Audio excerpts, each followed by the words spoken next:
Hi guys, जय मसीह की। आशा करते आप लोग अच्छे भले स्वस्थ होंगे। हमारे यूट्यूब चैनल में आप सबका स्वागत है। आज 2 दिन के बाद हम फिर से परमेश्वर के पवित्र वचन को लेकर आए हैं। इस वचन को लास्ट तक जरूर देखना और समझ आए तो कमेंट में अपनी राय जरूर देना। मेरे प्यारे भाई बहनों, आइए हम परमेश्वर के पवित्र वचन में जाएंगे।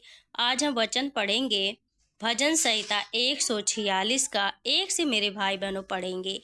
यहाँ लिखा उद्धारकर्ता परमेश्वर की स्तुति। यहाँ हमारे उद्धारकर्ता परमेश्वर के बारे में है। या की स्तुति करो। हमें किसकी स्तुति करनी है? परमेश्वर की। हे मेरे मन, यहोवा की स्तुति करो। यहाँ वचन कहता है कि हे मेरे मन, अपने मन से करना है स्तुति। ये नहीं है कि ऊपर ऊपर से प्रभु की महिमा हो। हमें दिल से, मन से हमें क्या करनी? परमेश्वर की स्तुति करनी है। मैं जीवन भर यहोवा की स्तुति करता रहूंगा। जब तक मैं बना रहूंगा तब तक मैं अपने परमेश्वर का भजन गाता रहूंगा। यहाँ प्रभु का वचन कहता कि हमें जीवन भर परमेश्वर की, जब तक हमारे शरीर में जान है तब तक हम परमेश्वर के भजन को, परमेश्वर की स्तुति को करना है। जब तक बना रहूंगा तब तक अपने परमेश्वर का भजन गाता रहूंगा। प्रभु कहता कि हम लोग जीवन भर परमेश्वर की महिमा करें, उसकी स्तुति करें और उसके भजन को गाते रहें। तुम प्रधानों पर भरोसा ना रखना, ना किसी आदमी पर, क्योंकि उसमें उद्धार करने की भी शक्ति नहीं है। यहाँ प्रभु का वचन कहता कि तुम अपने प्रधानों पर ना भरोसा ना रखो, ना किसी आदमी पर, क्योंकि उसमें उद्धार करने की भी शक्ति नहीं है। मेरे प्यारे भाई बहनों, हमें भरोसा किस पर करनी है? परमेश्वर पर करनी है। हमें किसी आदमी पर, अपने परिवार पर, अपने नौकरी पर, अपने पैसों पर, अपने ताकत पर, अपने बल पर हमें भरोसा नहीं रखना है। हमें सिर्फ परमेश्वर पर भरोसा रखना। वही है केवल उद्धार करता और कोई नहीं है। उसका भी प्राण निकलेगा, वही भी मिट्टी में मिल जाएगा। उसी दिन उसकी सब कल्पनाएं नष्ट हो जाएगी।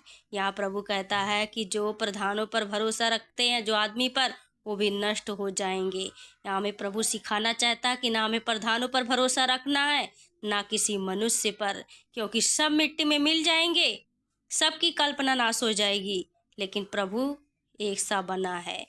क्या ही धन्य है वह जिसका सहाय याकूब का परमेश्वर है और जिसका भरोसा अपने परमेश्वर यहोवा पर है।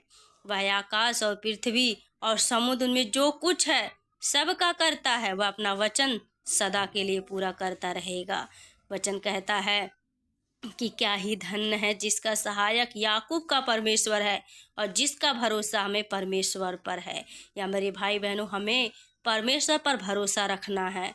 वही आकाश और पृथ्वी और जो कुछ है, सब कुछ परमेश्वर ने रचा और बनाया है और अपना वचन सदा के लिए पूरा करेगा। वह पिसे हुओं का न्याय चुकाता, वह भूखे को रोटी देता है। यहाँ प्रभु कहता जो पिसे हुए हैं उनका भी वो न्याय चुकाता, भूखे को रोटी देता, यहोवा बंधुओं को छुड़ाता। जो कैद है, जो बंद में है, प्रभु ने छुड़ाता है। यहोवा अंधे को आंखें देता है, वह झुके हुओं को सीधा खड़ा करता है। यहोवा धर्मियों से प्रेम रखता है। वचन कहता है जो अंधे हैं, प्रभु अंधे को आंखें देता है। जो झुके हुए उन्हें प्रभु सीधा खड़ा करता है और यहोवा धर्मियों से प्रेम रखता है। यह परदेशियों की रक्षा करता और अनाथों विधवा को तो संभालता है, परंतु दुष्टों के मार्ग को टेढ़ा मेढ़ा करता है। मेरे प्यारे भाई बहनों, प्रभु का वचन कहता है यहोवा परदेशियों की रक्षा करता, अनाथों विधवों को तो संभालता है, परंतु जो दुष्ट लोग हैं उनका मार्ग प्रभु टेढ़ा मेढ़ा करता है। हे सिय्योन, यहोवा सदा के लिए तेरा परमेश्वर पीढ़ी पीढ़ी राज करता रहेगा। या की स्तुति करो। हे सिय्योन, यहोवा सदा के लिए तेरा परमेश्वर पीढ़ी पीढ़ी तक क्या करेगा? राज करता रहेगा। हमें किसकी स्तुति करनी है? याह की। मेरे प्यारे भाई बहनों, हमें अपने ताकत बल पर भरोसा नहीं रखना, ना किसी मनुष्य पर, केवल परमेश्वर पर भरोसा रखनी है। वही हमारे सीधे मार्ग को निकालेगा, हमारे पाँव को टलने ना देगा। प्रभु आप सबको इस वचन से आशीष दे। आशा करते आप लोग को अच्छा लगा तो कमेंट में अपनी राय जरूर देना। जय मसीह की सभी।